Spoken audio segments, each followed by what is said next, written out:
For me, surfing is a spiritual experience. I've learned so much from the ocean. I've learned patience, waiting for waves. I've experienced joy, being out in the ocean with my friends or having a really good surf day. But living in Colorado, there's not a lot of surf here to be found.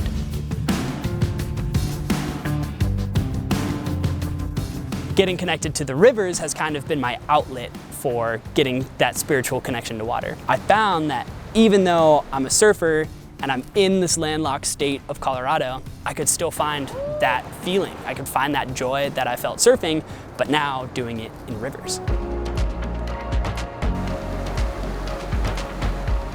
So the river surfing journey begins in the mountains. It begins at the top of these 14,000 foot peaks here in Colorado.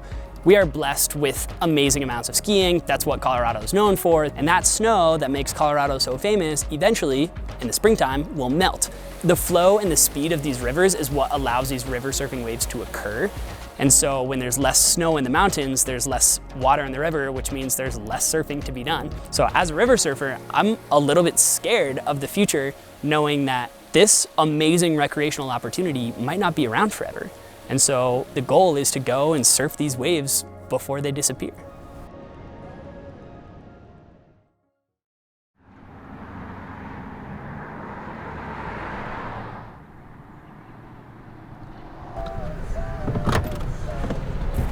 There are two waves here.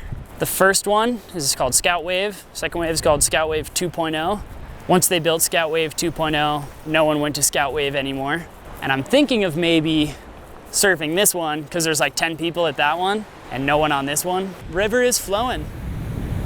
So time to get the wetsuit on and hop in.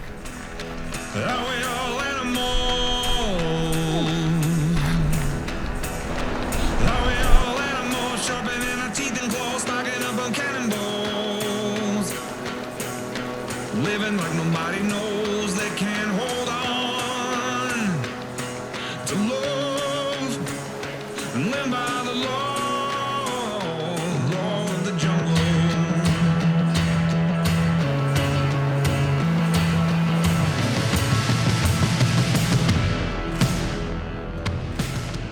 So it's May here in Colorado, which means the snow is melting off of these peaks into these valleys and into the rivers, which means river surfing season is open.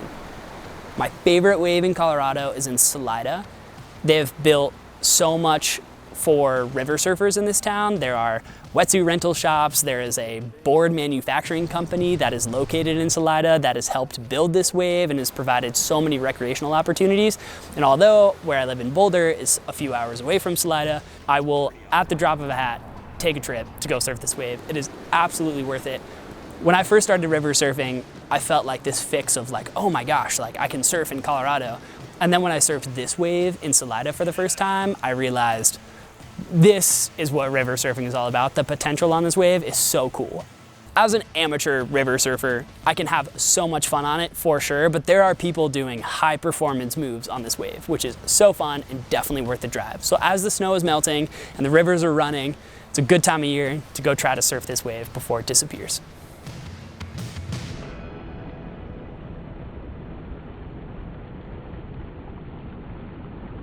When I first heard of the declining water levels in Colorado rivers, I was definitely pretty nervous. As someone that gets so much joy from water worldwide, whether it be the ocean or the rivers, it always makes me a little sad to see something like this happening with climate change affecting how much snow is in the mountains and how much water is in these rivers. There are parts of Colorado that are drying up, and that's spooky, that's scary. I'd want to be able to surf these waves with my kids someday, with my grandkids someday.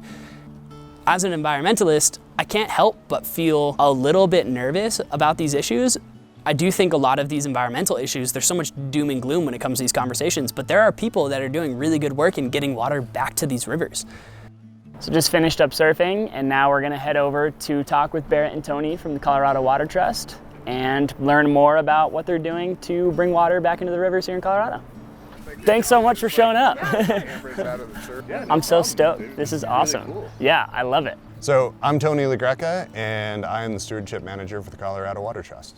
I'm Barrett Donovan, and I'm the Development and Engagement Manager at Colorado Water Trust. Sweet. Can you guys tell me about what the Colorado Water Trust does? Yeah, totally. So Colorado Water Trust, we're a small nonprofit in Colorado, and we work all throughout the state putting water back into rivers. Basically, our tagline is just add water, and so it's pretty simple. We basically believe that more water in rivers is really good for communities and the environment.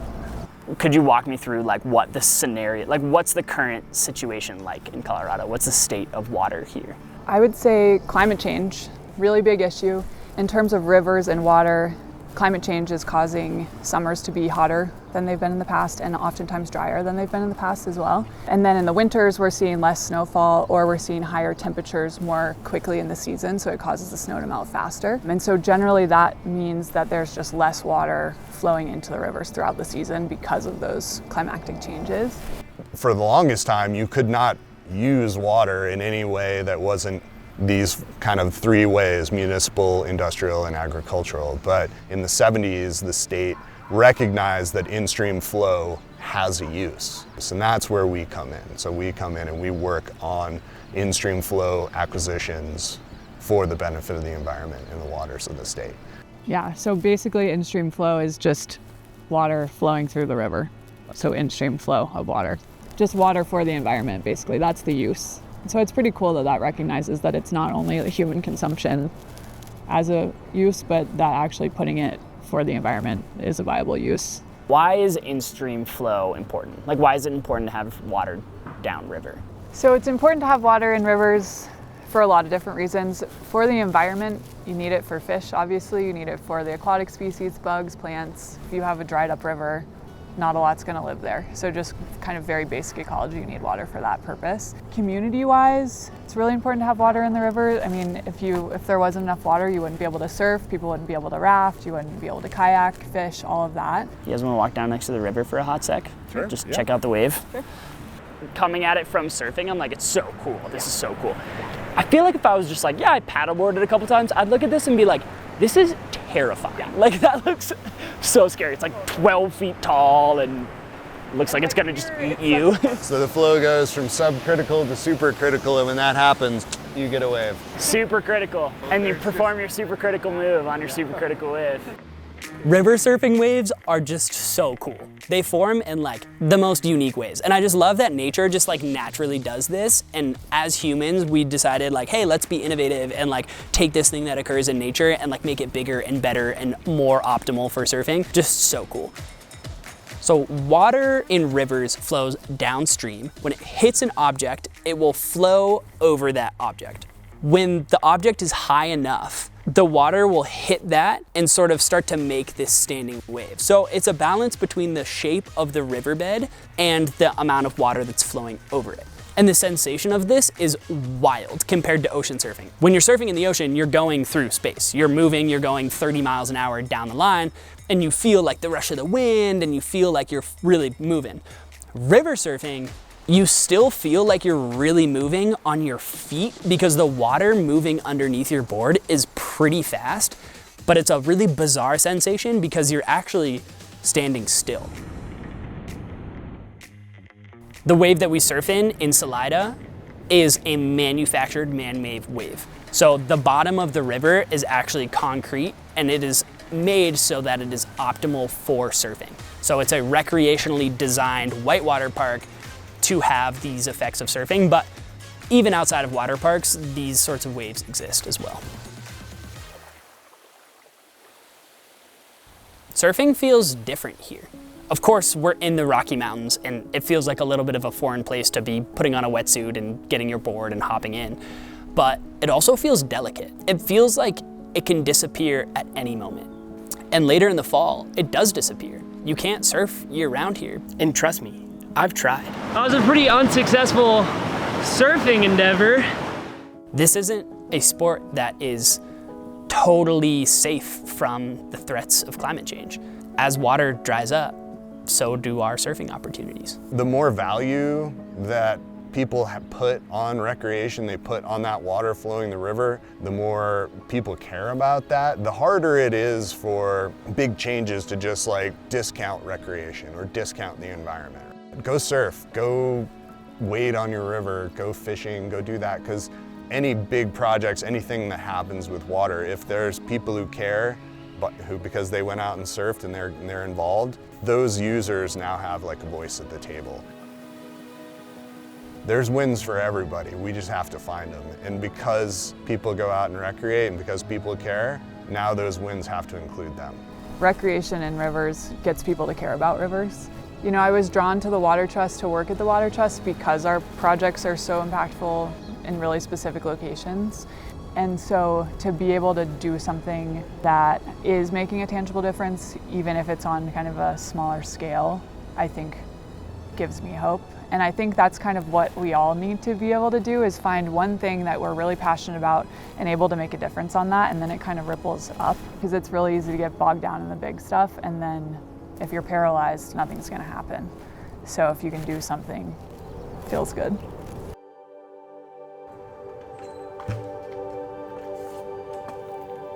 Like a lifeboat when you're lost at sea,